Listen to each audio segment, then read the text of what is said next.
Alhamdulillah alladzi bi ni'matihi tatimmu. Segala puji bagi Allah Jalla Jalla. Kebaikan-kebaikan menjadi sempurna. Kita bisa menjaga salat kita. Kita bisa menjaga ibadah kita, zikir kita, Quran kita, dan kita bisa ngaji saat ini. Itu adalah karunia Allah Azza wa Jalla yang seharusnya kita syukurin lebih daripada mensyukuri nikmat harta, lebih daripada mensyukuri nikmat sehat.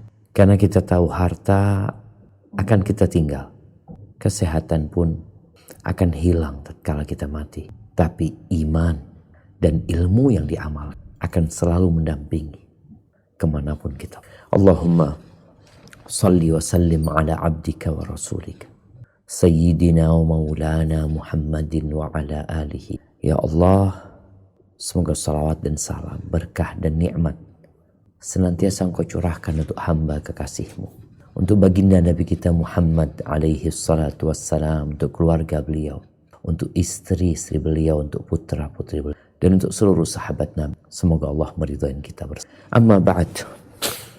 Ahibbati fillah. Tadi malam di kampung kita nih, jalan-jalannya padat merayap. Ternyata ada pengantaran tamu-tamu Allah. Jadi kloter dari Jember ini kayaknya berangkatnya tadi malam ya. Sehingga rame yang berangkat satu orang yang nganter 50 orang. Masya Allah jemaah. Kenapa seperti itu? Semuanya ingin berangkat haji. Apalagi di masa sekarang ini kita dapat melihat dengan media bagaimana indahnya yang membuat orang-orang menonton jadi haru. Semua bisa mengikuti proses pelaksanaan ibadah haji dari awal sampai akhir. Kalau dulu jemaah haji pulang kita baru dengar ceritanya.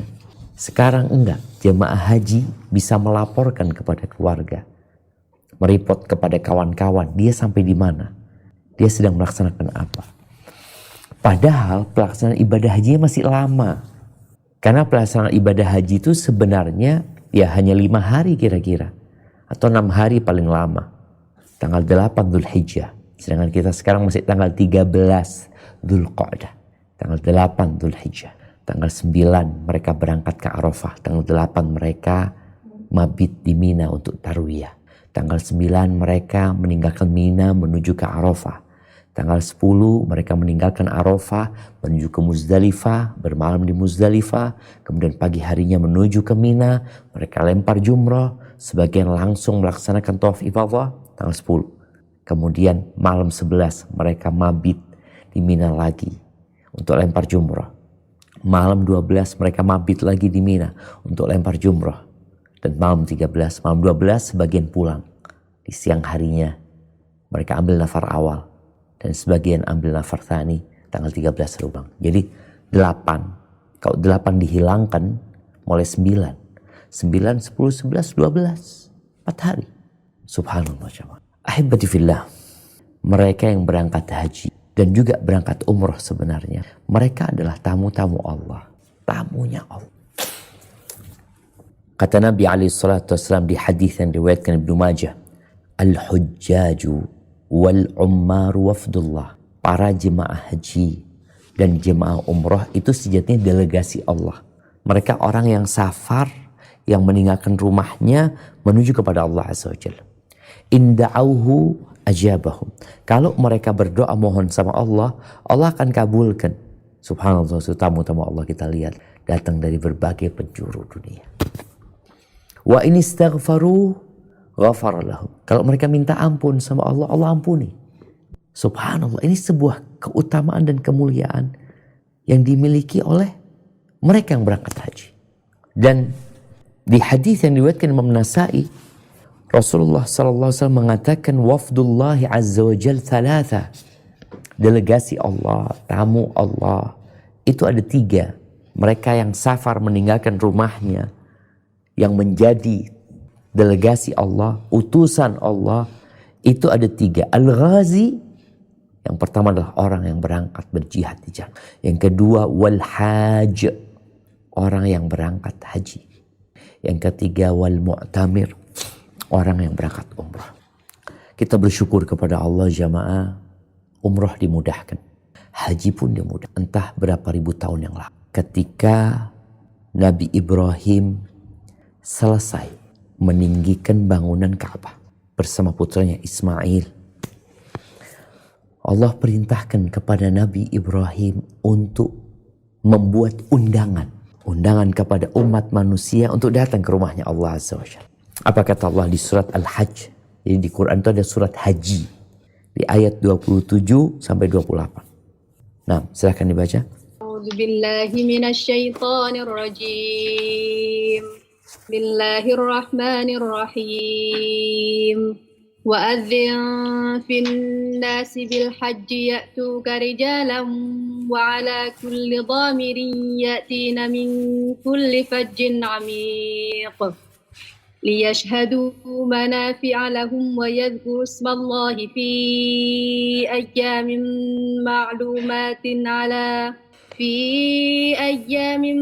معلومات على ما رزقهم من بهيمة الأنعام فكلوا منها وأطعموا البائس الفقير. Wahai Ibrahim, serulah manusia untuk mengerjakan haji. Niscaya mereka akan datang kepadamu dengan berjalan kaki dan mengendarai unta kurus yang datang dari segenap penjuru yang jauh. Mereka berdatangan supaya menyaksikan berbagai manfaat untuk mereka dan menyebut nama Allah pada beberapa hari yang telah ditentukan atas rezeki yang telah dianugerahkannya kepada mereka berupa binatang ternak. Makanlah sebagian darinya dan sebagian lainnya. Berilah makan orang yang sengsara lagi fakir. Allahu Akbar. Ketika Allah memerintahkan Nabi Ibrahim untuk menyeru, mengundang orang untuk datang. Di beberapa asar disebutkan, Nabi Ibrahim mengatakan, Anna yablughu sauti. Ya Allah, gimana suaraku akan sampai kepada mereka? Sedangkan kita tahu, kota Mekah pada saat itu belum seramai sekarang. Sedangkan umat manusia berada di berbagai penjuru dunia. Dan Nabi Ibrahim datang dari Hebron, dari Palestina. Maka beliau mengatakan, Anna yablughu sauti. Gimana suaraku akan sampai? Maka dikatakan kepada Nabi Ibrahim, Innama alaikan nida wa alainal. Ibrahim, tugasmu adalah memanggil, menyeru, mengundang. Dan tugas kami adalah maka Nabi Ibrahim, Yuhannas, wahai umat manusia, Allah mewajibkan. Allah telah menjadikan rumah di muka bumi ini untuk dikunjungi. Maka berangkatlah berhaji. Maka disebutkan dalam riwayat itu suara Nabi Ibrahim disampaikan Allah kepada seluruh manusia. Bahkan yang akan haji pada ribuan tahun yang akan datang. Ke sulbi mereka disampaikan. Gak ada alasan orang mengatakan belum diundang. Belum dipanggil. Engkau sudah. Berapa banyak orang ini dipanggil tapi tidak mendengar. Karena dia sibuk dengan sesuatu yang menyebabkan dia lalai dengan panggilan itu. Berapa sering seorang istri memanggil suaminya, tapi sang suami tidak mendengar padahal dia tidak tuli. Berapa banyak anak yang dipanggil oleh ortunya tidak mendengar padahal pendengarannya waras. Apa sebabnya? Mereka sedang konsentrasi dengan sesuatu yang lain. Dan Allah sampai, ya tuh karijala. Orang-orang itu akan datang menuju ke rumah Allah ini. Menjadi tamu Allah, melaksanakan ibadah haji rijalan. Berjalan kaki. Gak harus punya kendaraan. Jalan kaki. Sekarang kan orang naik sepeda ya. Naik motor, mungkin sebagian berjalan kaki. Sejatinya bukan karena dia nggak punya kemampuan naik pesawat. Enggak, cuma dia mau merasakan sensasi jalan kaki. Ini kalau dulu memang nggak ada sudah. Aku nggak punya apa-apa, aku hanya bisa jalan kaki. Ya jalan kaki, mampu berangkat. Wa ala kulli dhamir. Mengendarai unta-unta yang kurus. Karena menempuh perjalanan panjang. Berhari-hari, berbulan-bulan. Apa tujuannya? Ya, untuk menyaksikan manfaat buat mereka. Ahibati fillah, yang berangkat haji, jangan merasa engkau berbuat baik kepada Allah. Karena engkau sudah meninggalkan keluargamu. engkau mengeluarkan uang yang banyak untuk berangkat haji, engkau tinggalkan pekerjaanmu, engkau lelah, lalu engkau berfikir engkau berbuat baik kepada Allah Azza wa Jalla. Kata Allah Azza wa Jalla dalam sebuah hadis qudsi mengatakan, ya ibadi, innakum lan tablughu naf'i fatanfa'uni.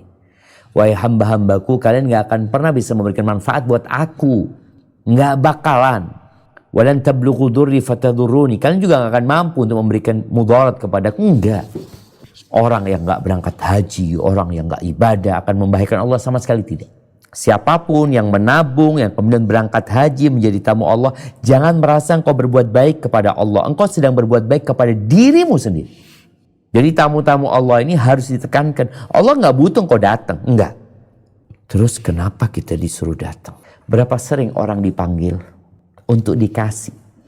Dipanggil, fulan, setelah datang lebih, kenapa kata dia? Kasih hadiah.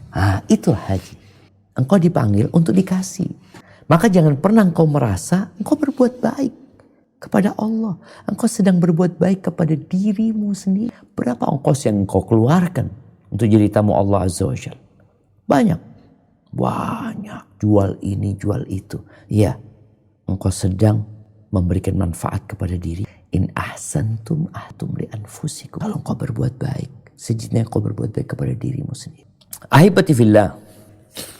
Dan pelaksanaan ibadah haji ini tidak sepanjang tahun. Kalau umrah, kapan saja boleh. Tapi haji enggak. Itulah yang menyebabkan antrian begitu panjangnya. Ada yang daftar, nunggu 25 tahun. Sedangkan waktu dia daftar, dia dapat kuota, umurnya itu 60 tahun. Tambah 25, 85 tahun. Mungkinkah dia berangkat haji? Wallahu a'lam. Tapi yang jelas pelaksanaan ibadah haji ini di bulan-bulan yang ditentukan. Apa kata Allah Azza wa Jalla? Di surat Al-Baqarah ayat 197. Coba kita baca. Di ayat 197 saja. Tafadhol. Al-Hajju ashhurum ma'lumat. فمن فرض فيهن الحج فلا رفث ولا فسوق ولا جدال في الحج وما تفعلوا من خير يعلمه الله وتزودوا فإن خير الزاد التقوى واتقون يا أولي الألباب. Musim haji itu berlangsung pada bulan-bulan yang telah dimaklumi. Siapa yang mengerjakan ibadah haji dalam bulan-bulan itu, janganlah berbuat rofas, berbuat maksiat, dan bertengkar dalam melakukan ibadah haji. Segala kebaikan yang kamu kerjakan, pasti Allah mengetahuinya. Berbekallah karena sesungguhnya sebaik-baik bekal adalah takwa. Bertakwalah kepadaku, wahai orang-orang yang mempunyai akal sehat. Allahu Akbar. Iya, ibadah itu bukan mengikutin mau kita. Kenapa sih haji ini kok nggak dibikin sepanjang tahun? Kan kesian Ustadz. Nih orang-orang udah tua, nunggu antrian panjang. Dan Allah sebutkan di sini, Azza wa Jalla, bahwa haji itu di bulan-bulan yang udah diketahui.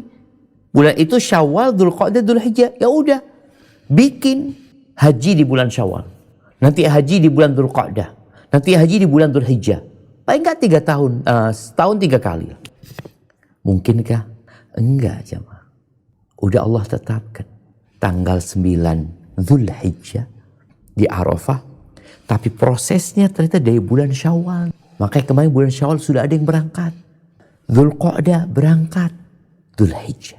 Dan pelaksanaan ibadah haji ini adalah pertemuan umat Islam dari berbagai penjuru dunia. Mereka yang pejabat dan rakyat sama.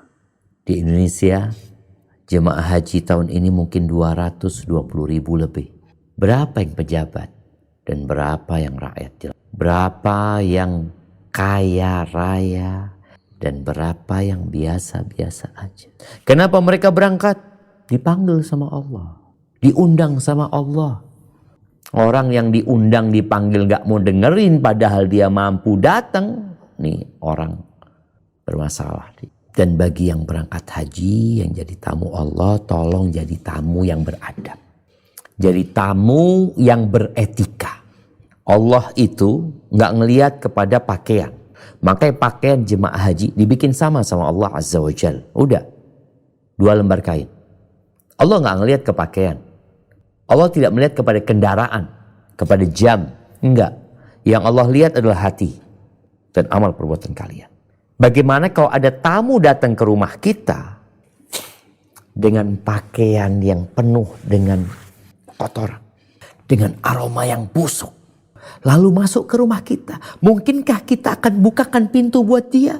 Kita mungkin mengatakan, jangan, sudah tutup, sudah biar pulang. Dan gimana kalau orang berangkat haji jadi tamu Allah, ternyata dia membawa hati yang busuk. Oke, teman satu pesawat nggak tahu hati dia busuk. Teman satu kamar nggak tahu hati dia busuk. Teman satu soft sholat nggak tahu dia busuk. Tapi Allah tahu dan Allah lihat itu. Maka orang yang berangkat haji, hindarin kata-kata yang kotor.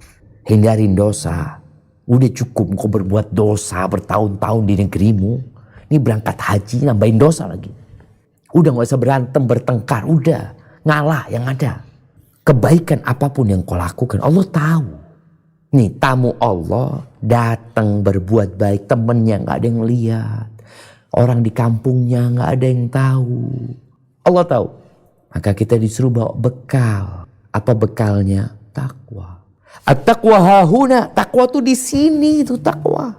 At-taqwa hahuna, di hati sini letak takwa itu. Maka ahibati fillah, berapa banyak orang yang mampu tapi nggak mau, dan berapa banyak orang yang mau tapi nggak mampu, dan berapa banyak orang yang mampu mau tapi nggak tahu. Yang pertama, ada yang mau tapi nggak mampu, ada yang mampu tapi nggak mau. Ada yang mampu, mau, tapi nggak tahu. Nggak tahu diri. Dia jadi tamu Allah, tapi nggak tahu diri. Nggak semua yang berangkat. Bagaimana ucapan sebagian salafus salih tatkala melihat jemaah haji banyak. Ma aktsara rakb. Oh, berapa banyak rombongan yang berangkat. Dan betapa sedikit yang berangkat haji. Yang jadi tamu Allah. Sedikit ternyata.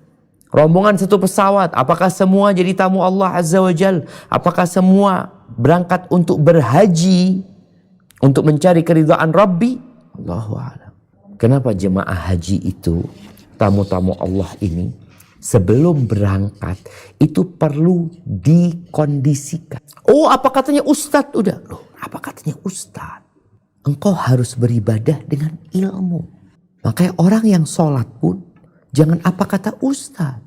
Apa kata imam? Loh, engkau harus tahu syarat dan rukunnya. Boleh jadi engkau sholat di belakang imam. Engkau ikut takbir. Engkau ikut ruku.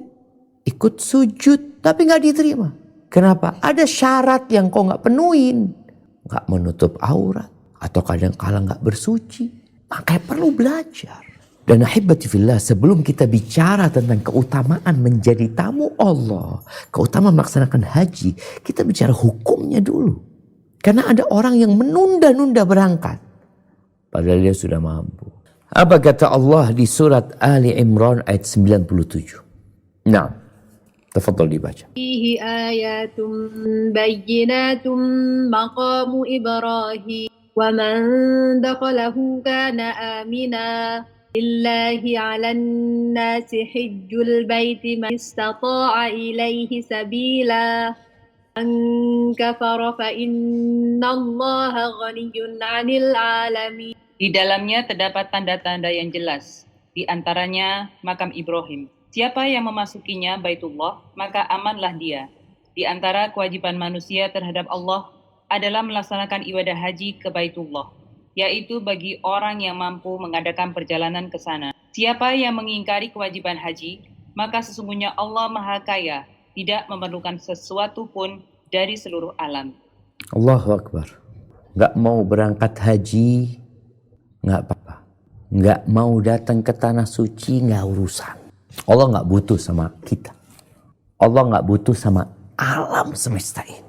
Makanya Allah katakan, وَمَنْ كَفَرَ فَإِنَّ اللَّهَ غَنِيٌّ عَنِ الْعَالَمِينَ. Yang kafir, yang gak mau berangkat haji, yang mengingkari kewajiban haji, Allah gak butuh dengan alam semesta. Ahibati fillah, punya rumah gak wajib. Nah, Punya HP juga kayaknya nggak wajib. Punya kendaraan. Tapi berangkat haji wajib bagi yang mampu melakukan perjalanan ke sana. Punya bekal, punya kendaraan, bisa jalan kaki. Kalau memang bisa ditempuh jalan kaki, jalan kaki. Apakah kewajiban haji ini termasuk kewajiban yang harus segera dilaksanakan atau boleh ditunda? Artinya kalau saya mampu sekarang umur 25 tahun, Allah kasih rezeki sama ana, uang itu cukup untuk daftar, untuk berangkat. Apakah ana boleh menundanya? Nantilah, kayaknya ana belum siap, ana masih banyak dosa. Kemudian dia menunda.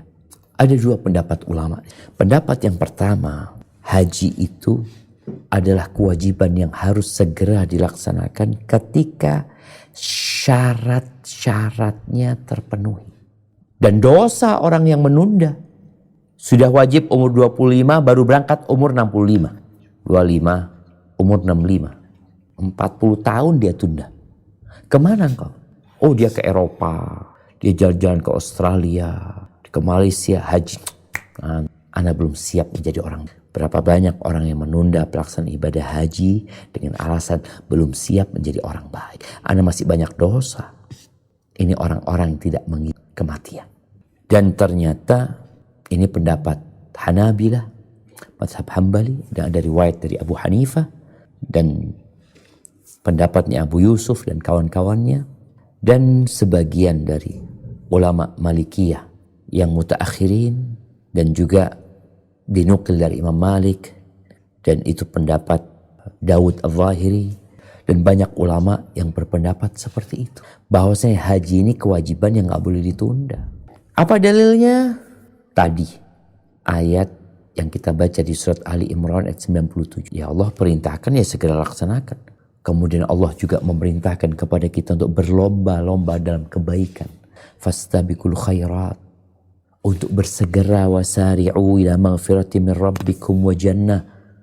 Untuk bersegera menuju keampunan Allah, menuju ke surga Allah Azza wa Jal. Jadi kalau orang ini nggak berlomba-lomba, menunda-nunda, berarti dia meninggalkan perintah untuk bersegera.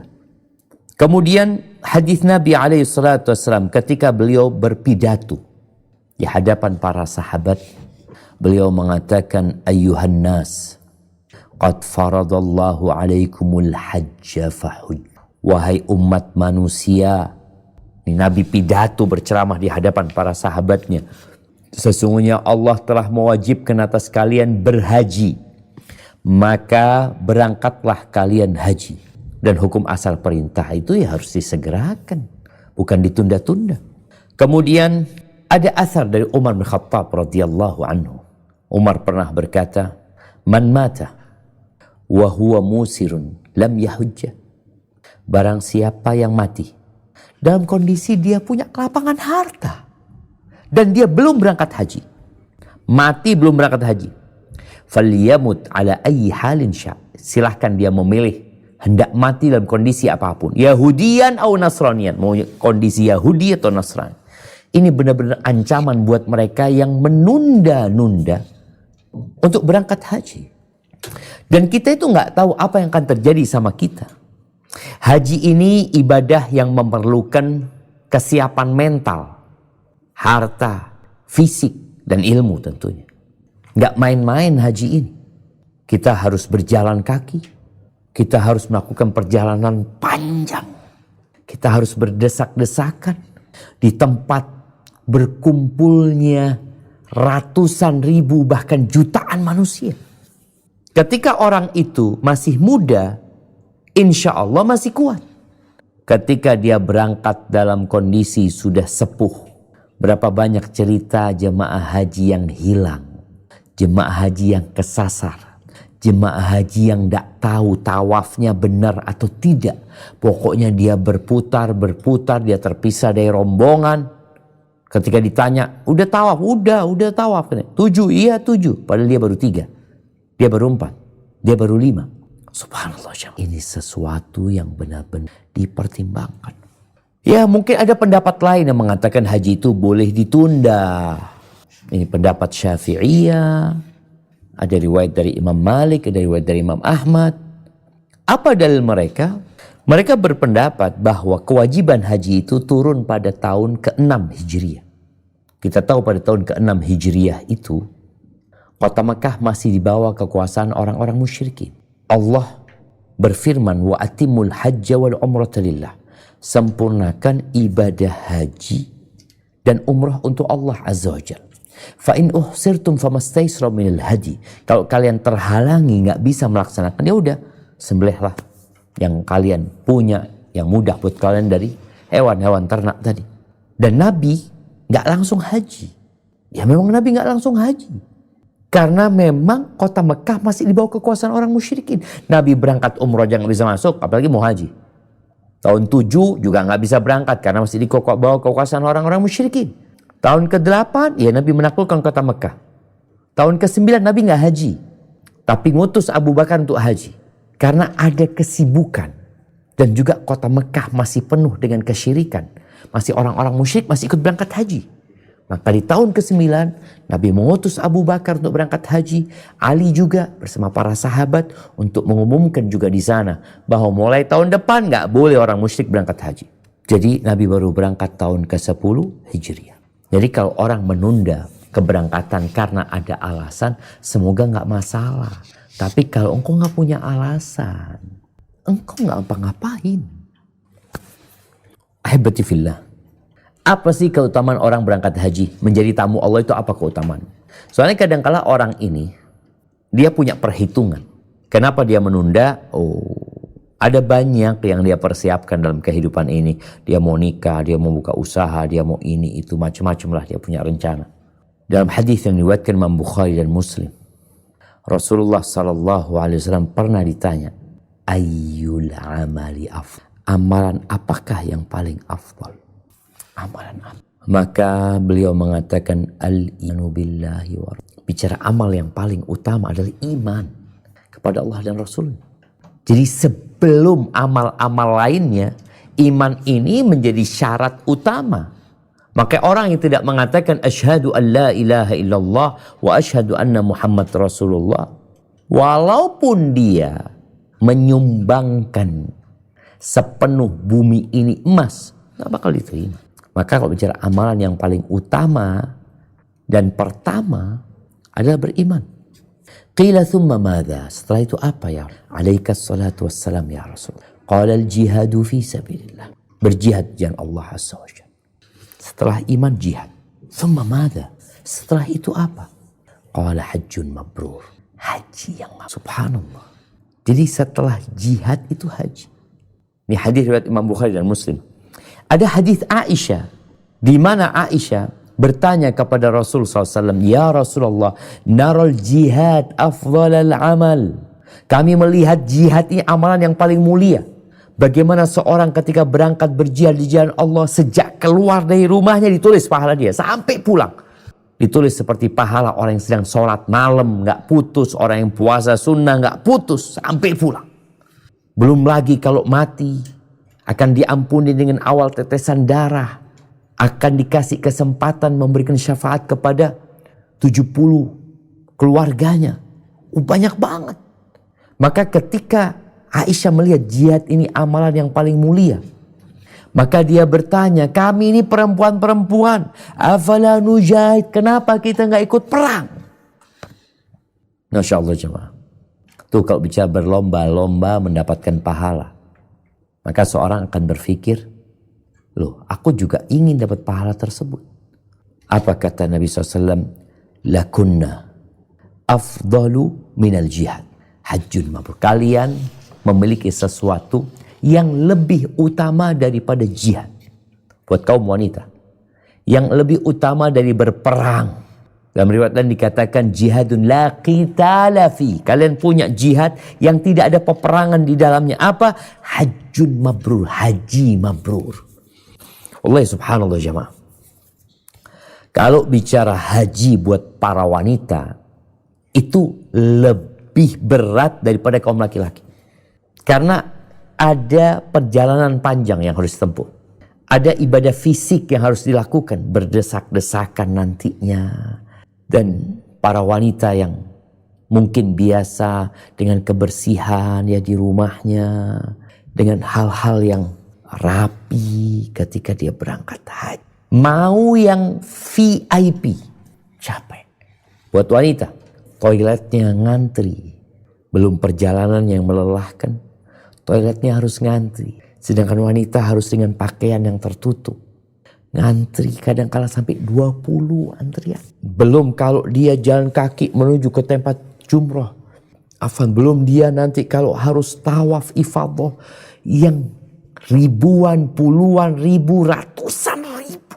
Maka buat para wanita, jihad, la qital, nggak ada perang di dalamnya, nggak ada berdarah-darah kalian. Yaitu haji yang bukan sekadar berangkat haji, tapi haji yang penuh dengan kebaikan. Haji yang tidak ada keluh kesah di sana, haji yang tidak ada debat di sana, haji yang penuh dengan kesabaran. Dan dalam riwayat Imam Bukhari Muslim, Abu Hurairah radhiyallahu taala anhu mengatakan, sami'tu Rasulullah sallallahu alaihi wasallam yaqul, man hajja falam yarfuth walam yafsuq raja'a ka yaum waladathu. Barang siapa yang berangkat haji, ini jadi tamu Allah dia, kemudian dia tidak melakukan perbuatan-perbuatan dosa, dia menjaga lisannya dari ucapan-ucapan kotor dan nista, maka dia akan pulang ke rumahnya, pulang ke negerinya seperti bayi yang baru dilahirkan bundanya.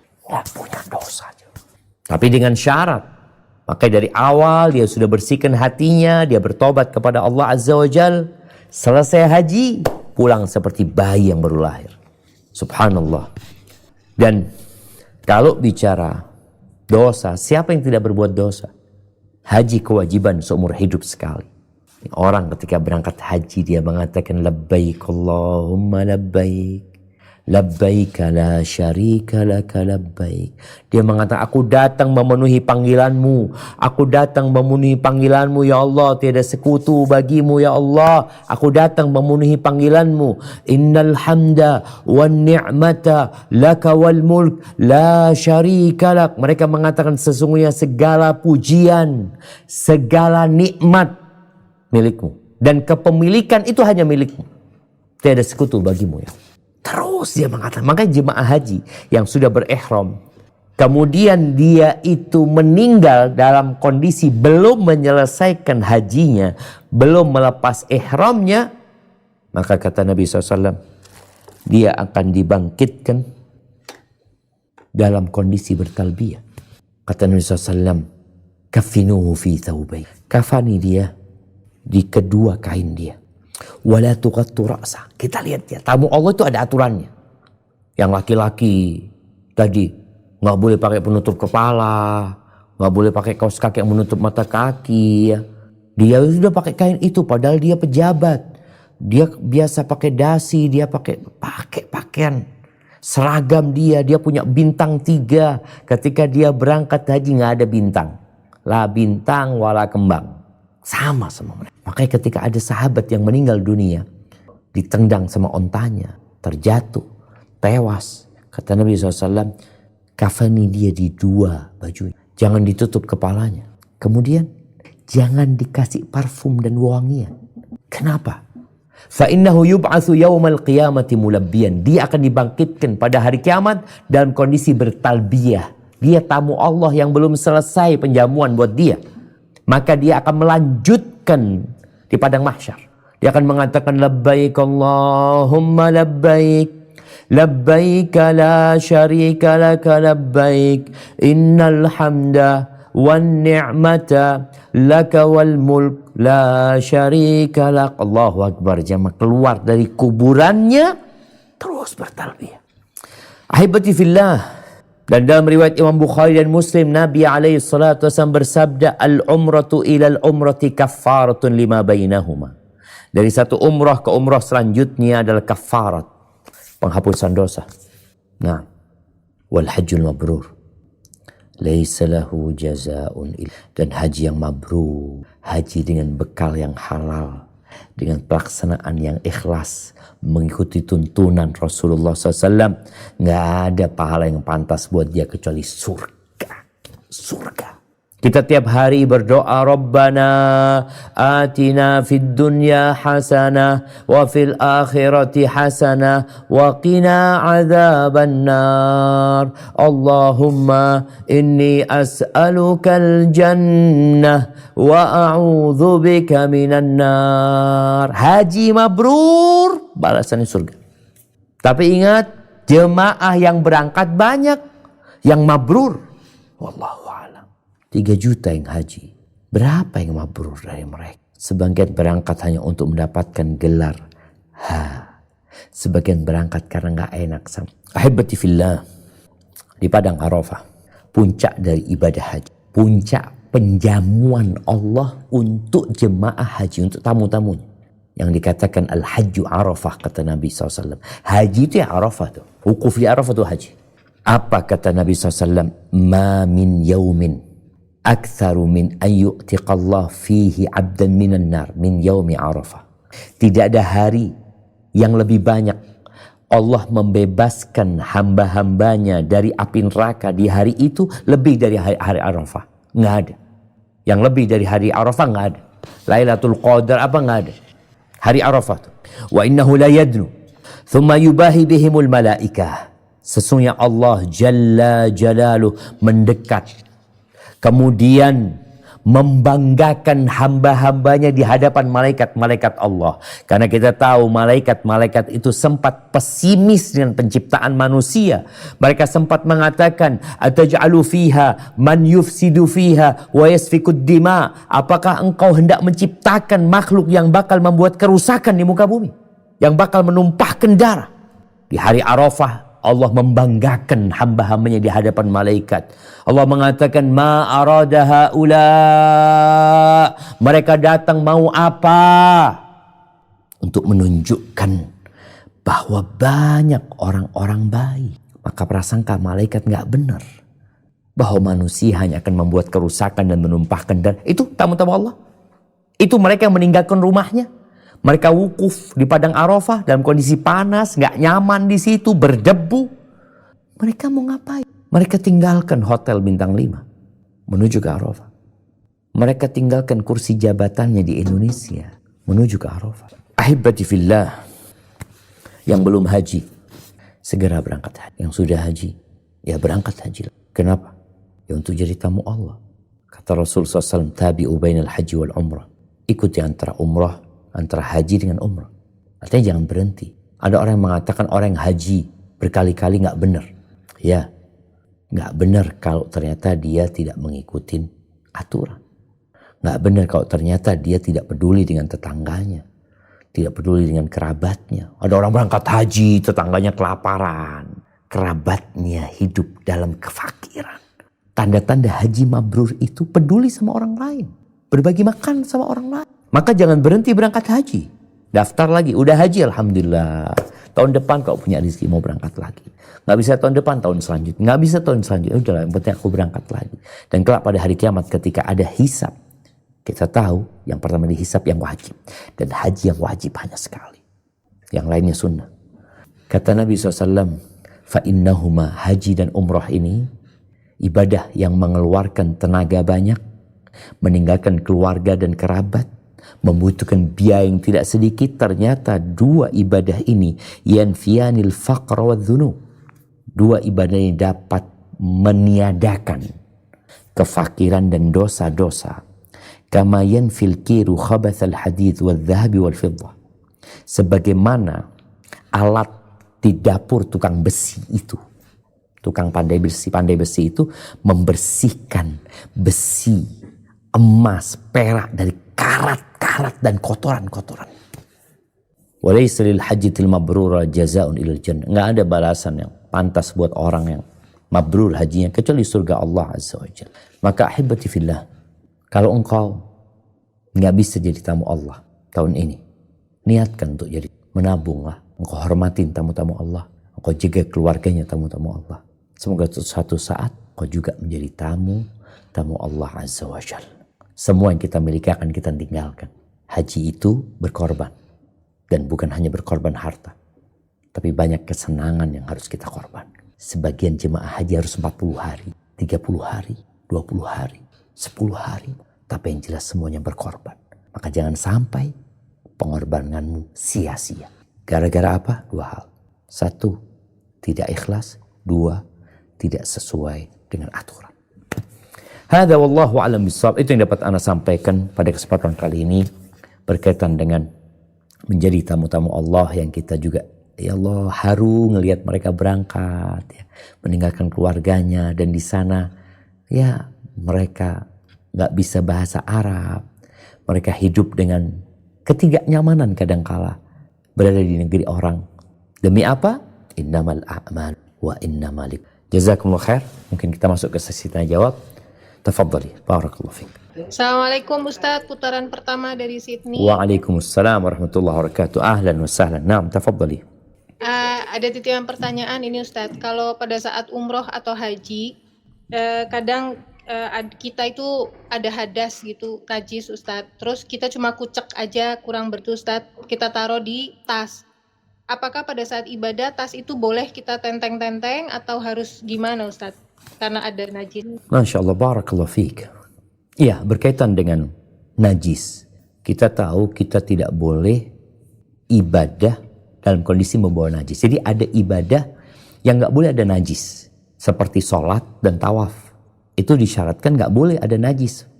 Jadi ketika menenteng najis, kita bicara najis. Kalau tadi dikucek, boleh jadi dikucek najisnya hilang. Boleh jadi belum hilang. Kalau ternyata najisnya belum hilang, maka pada saat kita ibadah, pada sholat ditinggali. Ya udah, jangan dibawa. Karena kita nggak boleh sholat membawa najis. Harus dihilangkan semua najis dari tubuh kita, dari tas kita. Tapi kalau tas itu kita letakkan kemudian kita ibadah nggak masalah. Dalam proses kita berjalan umpamanya, kita masuk ke Masjidil Haram bawa najis, nggak apa-apa. Artinya dalam tas itu ada najis umpamanya. Tapi pada saat kita melaksanakan tawaf atau tadi ketika sholat, ya nggak boleh itu dibawa sama kita. Namun ketika orang wukuf di Arafah umpamanya, nggak disyaratkan hal itu. Nggak disyaratkan kita suci ketika wukuf di Arafah. Artinya orang boleh dalam kondisi tidak berwudu. Tapi pada saat dia sholat, dia harus lepas dari najis dan dia harus kondisi suci. Hadza wallahu a'lam bishawab. Nah. Barakallahu fiik Ustadz dari Brisbane. Tafadhali, barakallahu fikum. Nah. Ya, ada pertanyaan dari jamaah. Ustadz, apakah perbedaan visa haji dan visa ziarah? Apakah kedua visa ini sama? Jika beda, sah atau tidakkah jika kita menggunakan visa ziarah untuk naik haji? Jazakumullahu khairan. Masya Allah, barakallahu fiik. Keinginan orang-orang untuk menjadi tamu Allah membuat mereka berpikir bagaimana mereka bisa segera berangkat haji dalam kondisi antrian yang begitu panjangnya. Pemerintah Arab Saudi membagi undangan haji atau visa haji kepada seluruh negeri di penjuru dunia ini sesuai dengan jumlah umat Islamnya. Ada persentase dari mereka. Anda nggak tahu berapa persen ya? Apa 1% dari jumlah penduduk? Kayaknya enggak, bukan 1%, mungkin 0,1% ya. Itu visa haji. Sudah ditetapkan. Ada lagi visa furoda. Jadi ada visa dari kerajaan Arab Saudi. Semoga Anda nggak salah ya. Ini yang Anda sampaikan, yang Anda pahami. Ada visa yang memang dari G2G. Dari pemerintah Arab Saudi diberikan kepada pemerintah Indonesia. Dari pemerintah Indonesia kemudian disebarkan kepada mereka yang daftar tadi. Kuotanya sudah jelas. Yang kedua, ada visa haji furoda. Yaitu visa haji, sama-sama visa haji, tapi nggak dari G2G. Tapi dari perorangan ke lembaga, atau dari lembaga ke lembaga. Jadi nggak lewat lagi pemerintah. Itu visanya visa haji. Tapi tadi tidak lewat pemerintah. Yang ketiga, ada orang berhaji pakai visa ziarah. Visa ziarah itu adalah visa yang orang boleh datang ke Arab Saudi tapi nggak boleh haji. Jadi di situ tidak diizinkan untuk berangkat haji. Apabila maksa berangkat haji, maka hajinya disebut haji ilegal. Boleh jadi dia bisa masuk Mekah, boleh jadi dia nggak bisa masuk Mekah. Atau boleh jadi dia masuk Mekah sebelum pemeriksaan. Jadi sejak Syawal dia udah di Mekah, udah nggak keluar dari Mekah, mamanya.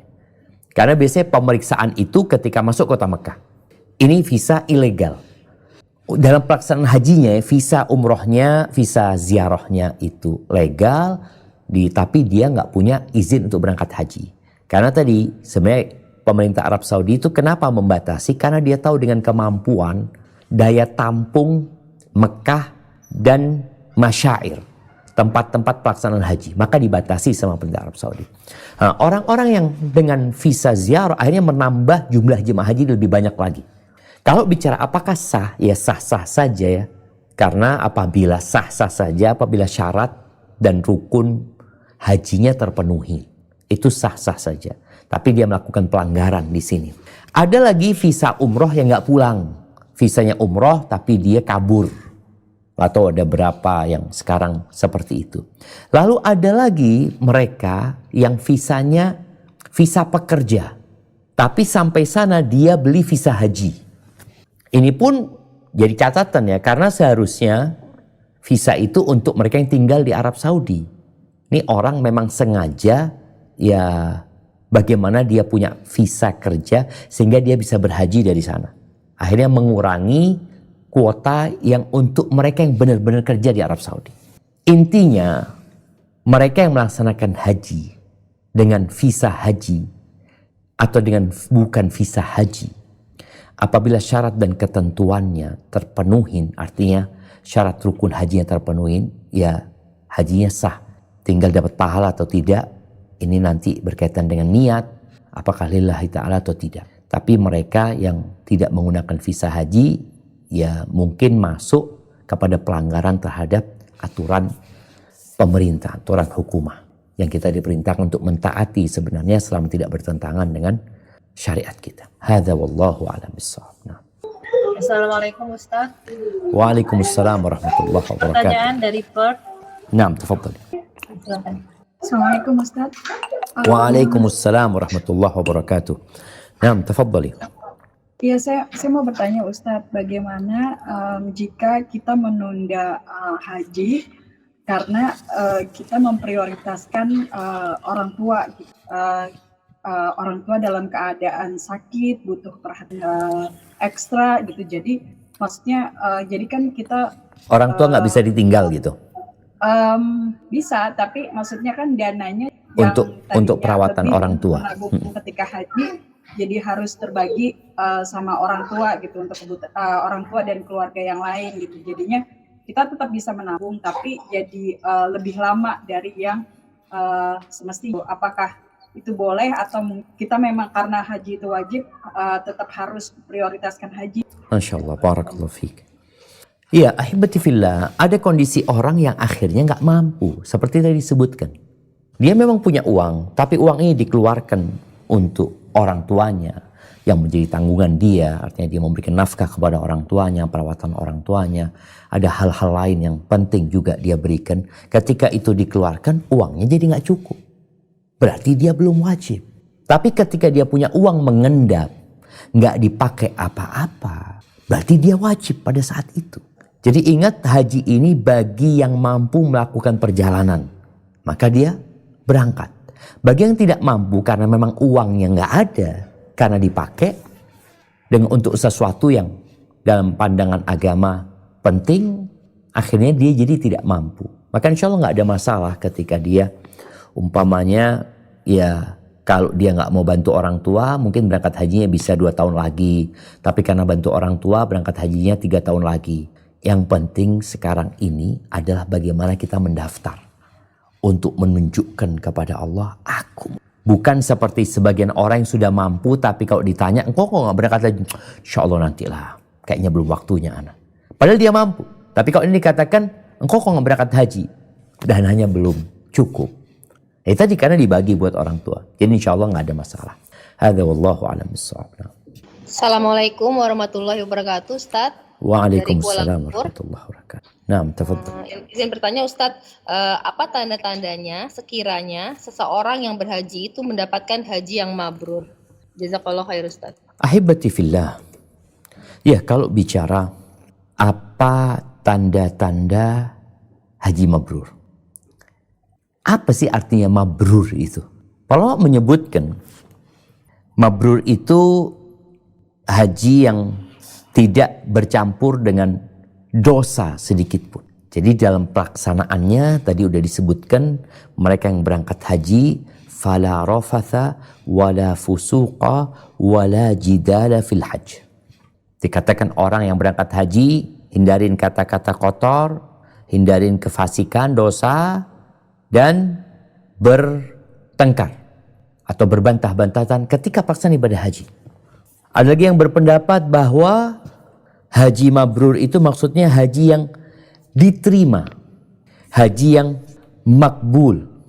Apa tandanya sekarang?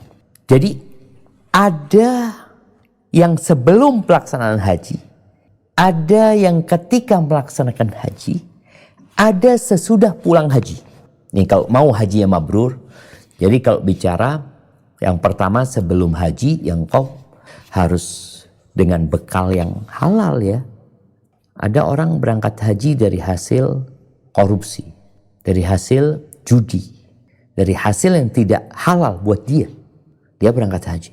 Hajinya dengan niatan mungkin untuk mendapatkan gelar haji. Ya udah, engkau udah tahu nggak mabrur. Dari awal kau tahu kayaknya nggak mabrur sudah. Kenapa? Tanda-tandanya udah jelas ini haram nih. Kemudian ketika pelaksanaan haji, pelaksanaannya nggak karu-karuan. Ketika haji berantem sama orang di sana, rebutan tempat. Karena haji ini berpotensi kita bertikai. Karena padat ya. Masya Allah jemaah, kadang kala kita tawaf ya. Ana masih ingat ana tawaf itu didorong sama orang di belakang ana. Sampai yang depan ana noleh ke ana. Dia ngelihat ke ana, seakan-akan ana yang dorong dia. Padahal ana didorong sama yang belakang ana, yang belakang ana didorong sama yang di belakangnya. Nggak tahu siapa yang dorong. Jumlah jamaahnya memang banyak. Kadangkala orang itu didorong gara-gara ada yang mau motong, yang mau lewat. Akhirnya ini nahan, yang di belakang maju terus. Seakan-akan didorong. Padahal mereka jalan biasa gitu loh. Jadi ketika pelaksanaannya, tadi kalau ingin mabrur kita lihat rukun-rukunnya ya. Jangan meremehkan yang wajib-wajib. Ada yang wajib kan bisa diganti sama hewan kurban. Seperti ada orang yang berangkat haji, orang-orang kaya raya berangkat haji itu cuma sehari, semalam. Orang-orang kaya yang di daerah Arab sana, mereka datang naik jet pribadi mungkin. Datang tanggal 9. Dia tawaf, dia sa'i, dia ambil ifrod ya, tawaf, sa'i. Kemudian dia langsung ke Arafah. Di Arafah wukuf. Habis wukuf, malam hari pulang dia ke negerinya. Idul Adha sudah di rumahnya.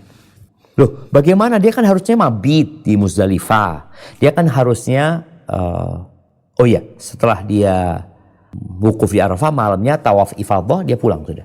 Bagaimana? Dia kan punya kewajiban untuk mabit di Mina, lempar jumroh. Kemudian tanggal 11 dia juga balik di Mina, tanggal 12 juga balik ke Mina, umpamanya seperti itu. Iya, itu wajib haji. Rukun haji itu yang pertama ihram, yang kedua tawaf, yang ketiga sa'i, yang keempat itu wukuf di Arafah, nanti tawaf ifadah. Selesai. Yang lainnya wajib. Artinya wajib itu kalau ditinggalkan dia kena denda. Tapi kalau ditinggalkan dengan sengaja, boleh jadi dia dosa gitu loh. Engkau gak ada halangan kau tinggalkan. Dia orang kaya, dia bisa potong 100 ekor kambing. Sudah 100 ekor kambing buat dam-dam kesalahan anak. Ada orang-orang yang berduit yang seperti itu. Nah, ini resiko dia. Seharusnya dia gak berbuat dosa, malah sengaja dia tinggalkan kewajiban-kewajiban itu tanpa alasan. Maka harus diperhatikan ini. Ketika pelaksanaan jangan meremehkan kewajiban karena berpikir wajib bisa diganti. Wajib itu bisa diganti kalau engkau ada halangan. Engkau gak dosa, tapi kalau engkau gak ada halangan, engkau berdosa meninggalkan kewajiban itu. Walaupun engkau ganti. Sehingga hajinya jadi sah. Tapi engkau cari apa? Kemudian yang ketiga setelah pulang haji. Para ulama menyebutkan kalau bicara tanda-tanda sudah pulang nih. Apa tanda hajinya diterima, haji mabrur? Mereka menyebutkan ya pulang menjadi lebih baik daripada sebelum. Dan dia nggak kembali lagi kepada kemaksiatan. Dan ada sebuah hadis ya, yang ketika Nabi SAW ditanya ya, tentang haji mabrur itu, wa ma birrul hajj, apa sih baiknya haji itu seperti apa? Maka beliau mengatakan, it'amut ta'am wa ifsya'us salam. Orang yang haji mabrur itu adalah orang yang suka berbagi makanan dan menebarkan salam. Artinya ternyata ketika orang pulang haji, dia semakin peduli sama orang lain.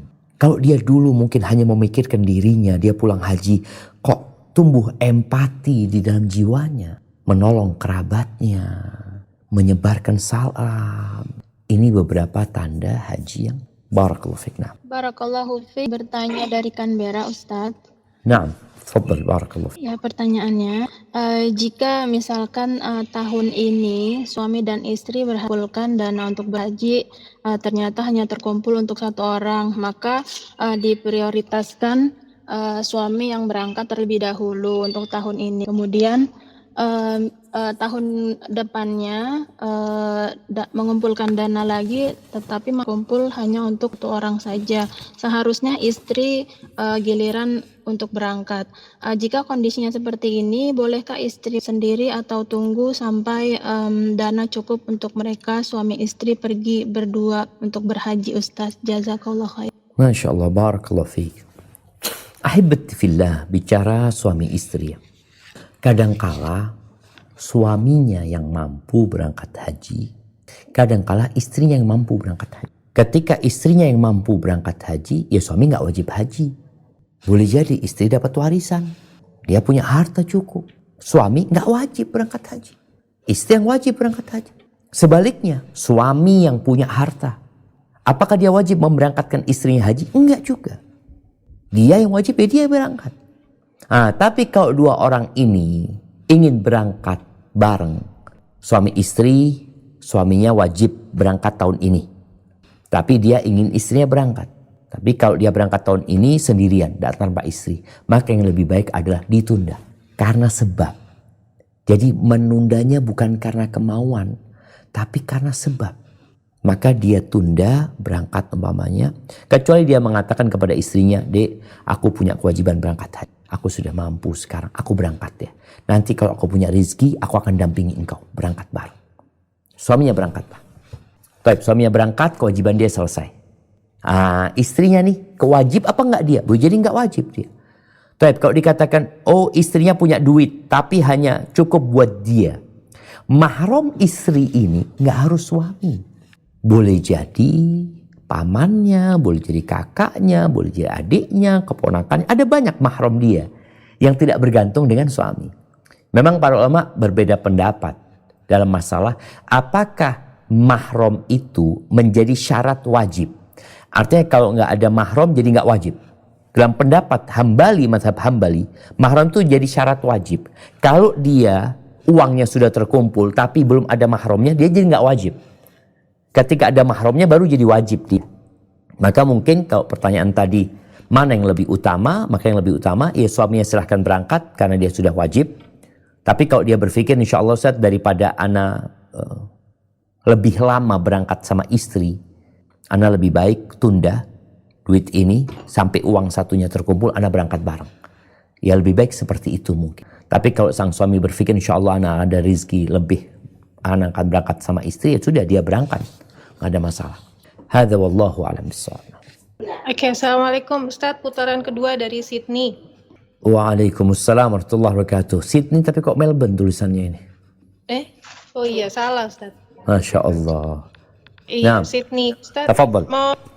mau tanya, kalau di sini itu daftar haji itu insya Allah dalam setahun bisa langsung berangkat gitu ya Ustadz. Masya Allah. Berarti kan uang harus ready walaupun dengan jumlah besar. Nah kalau suami itu kepingin pergi sama istrinya kayak tadi, tapi kalau dalam rangka nabung gini Ustadz, tapi kalau nabung kok kayaknya kalau haji masih ready-nya nanti nih duitnya sekitar 3 tahun lagi deh, kita umroh aja dulu lah sekeluarga. Berdosa apa enggak Ustadz? Masya Allah. Masya Allah, barakallahu fiik. Nah, berkaitan dengan umroh dulu sebelum berhaji, Allah Azza wa Jalla mengatakan wa atimul hajja wal umrata lillah. Sempurnakan haji dan umrah untuk Allah Azza wa Jalla. Rasulullah SAW sebelum beliau berhaji, beliau umrah. Umrah tahun ke-6, umrah tahun ke-7, umrah tahun ke-8, baru haji tahun ke-10. Jadi nggak ada masalah sebenarnya mereka yang umrah dahulu sebelum melaksanakan ibadah haji. Kenapa? Karena memang hajinya dia belum mampu. Umrohnya dia sudah mampu. Menurut yang berpendapat umroh itu wajib, ya dia berangkat umroh dulu. Kenapa? Ana mampunya umroh. Haji belum. Sudah nggak usah berangkat haji. Karena memang belum mampu. Apalagi dikatakan nanti mau nabung. Ini berarti dia nggak mampu berangkat haji. Maka berangkatlah umroh. Apalagi sekarang dengan adanya antrian. Kalau mungkin di Australia punya duit sekarang, tahun ini juga berangkat. Tapi di tempat lain enggak. Dia daftar, nih bayar sekarang. Mau dia punya uang full, tapi tetap nggak bisa berangkat. Tetap nunggu 20 tahun umpamanya. Maka umroh juga sebuah kewajiban menurut pendapat yang kuat. Berangkatlah umroh. Sebagaimana Nabi SAW sebelum berhaji, beliau telah berumroh 3 kali. Hadza wallahu a'lam bissawab. Nah. Ustadz dari Brisbane putaran kedua. Nah, tafadhali. Izin bertanya Ustadz, apakah hukumnya ketika orang tua memberikan hadiah untuk anaknya pergi haji, di mana anaknya tersebut masih muda, baru bekerja yang secara finansial sebenarnya belum dikatakan mampu untuk berhaji. Apakah lebih afdol berhaji dengan uang anak itu sendiri atau berhaji karena diberikan hadiah dari orang tuanya? Jazakumullahu khairan. Masya Allah, barakallahu fiik. Naam, ahibati fillah. Berkaitan dengan orang yang dikasih biaya haji, apakah itu wajib buat dia padahal dia nggak mampu? Orang yang difasilitasi untuk berangkat haji. Ini ada khilaf di antara para ulama. Seperti seorang orang tua yang dikasih sama anaknya, Bapak berangkat haji Pak, apakah jadi wajib buat orang tuanya? Apalagi kalau itu jadi utang budi nantinya. Ada yang mengatakan enggak, dia nggak wajib. Dia nggak wajib. Kalau dia dikasih harta, dikasih hadiah, lalu dia berangkat haji, lain lagi cerita. Tapi ini dikasih duit untuk berangkat haji. Sebagian mengatakan nggak jadi tuh wajib buat dia karena dikhawatirkan adanya hutang budi kepada orang yang ngasih. Tapi kalau dia mau berangkat, tafadhol gitu loh. Ini bicara wajibkah dia atau tidak. Tapi kalau dia mau berangkat, tafadhol. Kembali kepada pertanyaan tadi, bagaimana dengan anak yang dikasih harta sama orang tuanya untuk berangkat haji, difasilitasi? Maka pilihannya berangkat dengan uang sendiri atau dikasih orang tua. Di sini anak juga boleh jadi dia ngatakan enggak lah ayah, makasih banyak ayah. Jazakallah khair, nanti anak kalau mampu anak akan berangkat haji. Karena dia memang nggak mampu pada waktu itu. Yang mampu orang tuanya. Maka buat dia jadi nggak wajib. Memang dia nggak mampu. Yang ini akan berkenaan nanti takut jadi utang budi seperti itu.